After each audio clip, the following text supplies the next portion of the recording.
Servus. Your Gartenstaudinger from Munich is back. Welcome to a plant that has fallen into oblivion for centuries yet slumbers in the soil like an old treasure. The Jerusalem Artichoke, or Topinambur, appears unassuming, almost a bit shy, but it holds more power and character than many a vegetable advertised in high-gloss magazines. It belongs to the large sunflower family, grows skyward with utter self-assurance, defies frost, wind and drought, and stands there even in the deepest winter as if the cold were just a gentle breeze. While other vegetables have long surrendered, it just glances lightly over its shoulder and whispers, "You can dig me up. I'm as fresh as on day one." Chapter 2. Why this tuber is a small medical miracle. The power of the Jerusalem artichoke begins deep inside. Its tubers contain inulin, a dietary fiber that doesn't irritate blood sugar and is therefore a blessing, especially for diabetics and those with sensitive metabolisms. A substance that doesn't go directly into the blood, but unfolds its effect much later. That is precisely its special feature. While starchy vegetables deliver immediate energy, the Jerusalem artichoke takes its time. It really gets going in the large intestine, nourishing the good bacteria responsible for stable digestion, a strong immune system, and a calmer gut feeling. And as always, nature shows its second side here too. What is healing can initially be challenging. Those who overdo it will experience the tuber's temperamental side. Inulin promotes a lively intestinal flora, and lively sometimes means that the stomach is working, rumbling and making itself noticeable.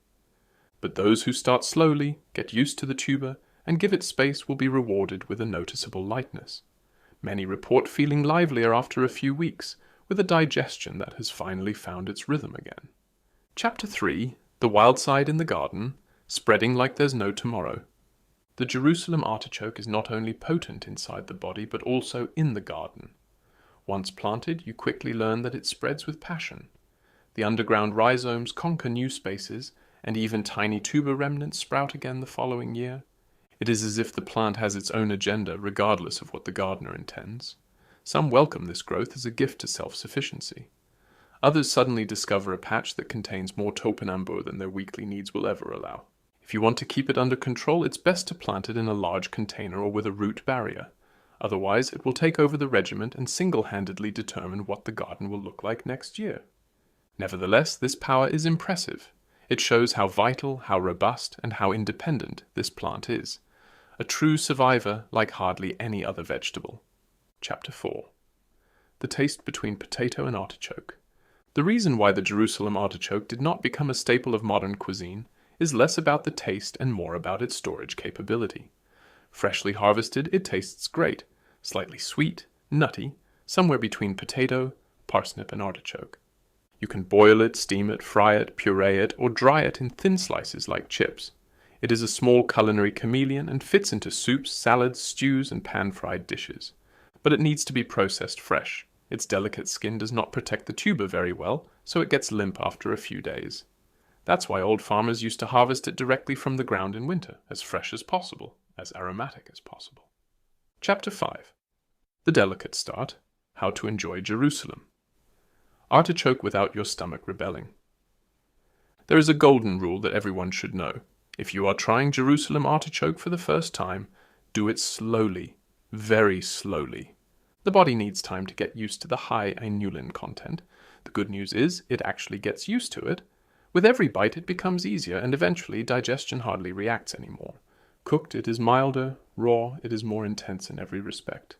Many prepare it with spices like fennel, anise or caraway, which soothe the stomach. Others combine it with potatoes, carrots or parsnips. The crucial thing is not to simply devour it in large quantities like potatoes, but to treat it with respect. Then it shows its fine, gentle side that many people quickly fall in love with. Chapter 6. The balance sheet of an amazing plant. The Jerusalem artichoke is a vegetable that teaches us how rich nature can be. It is healing and challenging at the same time, robust and sensitive, sprawling yet full of benefits. A winter vegetable that defies the frost and supplies us with fresh nourishment right out of the earth. Those who grant it a spot in the garden and accept that it has a mind of its own will be rewarded with a plant that is reliable, nutritious, and versatile.